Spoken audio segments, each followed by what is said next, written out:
ও লোকের ভোটে বেঁচে আছে, আমি লোকের ভোটে বেঁচে নেই, আমেনার লালের গোলামিতে বেঁচে আছি। কথা বুঝে আসছে তো নাকি? লোক ভোট দিয়েছে বেঁচে আছে, কালকে ভোট না দিলে ওই বিগত সরকারগুলোর মতো হবে, ঠিক না বেটি? আমি কিন্তু কারো ভোটে বেঁচে নেই, আমি বেঁচে আছি মোহাম্মদ রসুলের গোলামি করি। আল্লাহ তাই আপনাদের দিলে আমার প্রেম ঢুকিয়েছে। কথা বুঝে আসছে? কারো ভোটের দয়াতে আমি বেঁচে নাই, আমি আল্লাহর পক্ষ থেকে সিলেক্টেড দাদা হুজুরে আওলাদ নবীর খানদান। কথা বুঝে আসছে তো নাকি? কিন্তু তুমি রাজনীতি করতে গিয়ে আমার মসজিদ, মাদ্রাসা, কবরস্থান, ঈদগাহ, খানকা, আমার কোরআন নিয়ে এসব কথা তোমাদের মুখে পাওয়া যাচ্ছে কেন? কেন তুমি কলকাতায় নামাজে চলে যাবে? মহিলাদের ঈদের নামাজে যেতে আছে, তুমি রাজনীতি নিয়ে তখনই যাচ্ছ কেন? কথা বুঝছেন না, বোঝেন না? তাহলে তুমি যখন আমার ঘরে হাত দিয়েছো ধর্মে, তাহলে তো আমার একটু হাত দিতে হবে। কি তুমি হাত গুটিয়ে লাও, আমি হাত গুটিয়ে নেবো। আর তুমি যদি মনে করো না আমার জোর আছে, তোর কিসের জোর? একটা ফুসকুরি মারার ক্ষমতা নেই।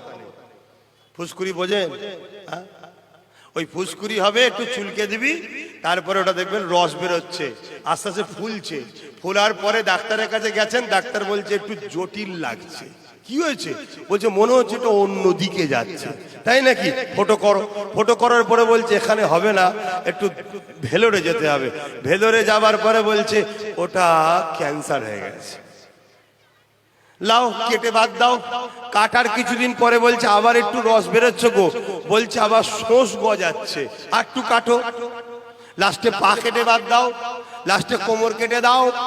শুনছেন তো খোদার মার কাকে বলে? যাদের এইগুলো সারাবার ক্ষমতা নেই, তারা আবার ক্ষমতা কিসের বলছে? আমরা আমার আল্লাহর ক্ষমতা নিয়ে কথা বলি, দুনিয়ার কাউকে ভয় করি না আল্লাহ ছাড়া। কেন? হক কথা যখন বলবো ভয় কিসের? আমি তো কারোর উপরে জুলুম করছি না, আমি কাউকে তো মিথ্যা বলছি না। তুমি আমার উপরে জুলুম করেছো, আমি সেই রিয়াকশনটা দিচ্ছি যে এগুলো জালিম, এগুলো অন্যায় করেছে। কথা মাথায় ঢুকছে তো নাকি?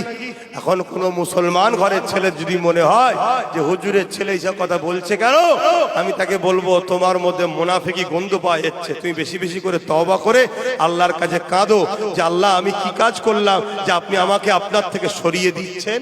আল্লাহর ভয়ে কাঁদো, আর নাই তোমার মরণটা যখন হবে দেখা যাবে কলমা জুটছে না মুখে। আমি খারাপ কথা বলে যাচ্ছি না, মাথায় রেখে দিও। অনেক কষ্টের বিনিময়ে ইসলাম, অনেক কষ্টের বিনিময়ে আমার রাসূলুল্লাহর শরীরে রক্ত ঝরেছে, তারপরে ইসলাম। তুমি আমি সেই ইসলামের উপকার যদি করতে নাও পারি, ক্ষতি না হয়ে যায়, এটা মাথায় রেখো। হালকা বয়সে প্যান্ট শার্ট পরছো, দাড়ি চাচ্ছো, গান শুনছো, সিনেমা দেখছো, যাত্রায় গেছো, জেনা পর্যন্ত করেছো, তারপরও তোমার দরজা এখনো খোলা আছে। তওবা করো, কাঁদো, আল্লাহ মাফ করে দেবে বলছে। কিন্তু তুমি রাসূলুল্লাহ দিনের ক্ষতিকারক হচ্ছ, যারা ক্ষতি করছে তাদের সাথ দিচ্ছ, দিয়ে বলছো যে আমি ডাকাত রুখছি। আরে টাকা রিপিট আর রিপিট, দুটোর মধ্যে কোনো পার্থক্য নেই। অতএব মাথায় ঢুকাও, নিজের পায়ে দাঁড়াও, নিজের ক্ষমতায় দাঁড়াও।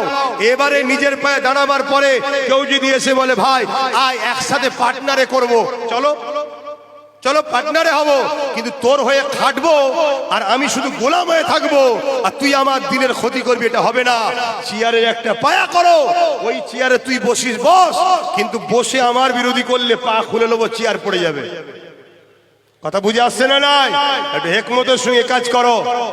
আমরা জানি একা আসতে পারবো না, কিন্তু এটাও জানি আমরা ছাড়া কোনো মায়ের বেটা বসতেও পারবে না। তাহলে তাকে বসাবো যে আমাদের ভাগিদারি দেবে, যে আমার ধর্মের উপরে আঘাত দেবে না।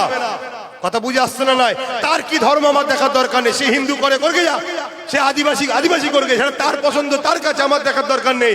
কিন্তু আমার বিরুদ্ধে যেন না বলে, আমার মসজিদ মাদ্রাসা কোরআনের বিরোধী যেন না করে, এটা ভাবা দরকার আছে না? নাই ভাবো আমার বাপজানেরা, এত এছড়ে এছড়ে খাবার তো জুটছে না, ঘরগুলো সব ডাক্তারখানা হয়ে গেছে, সব মেডিকেল, ওষুধ ভর্তি।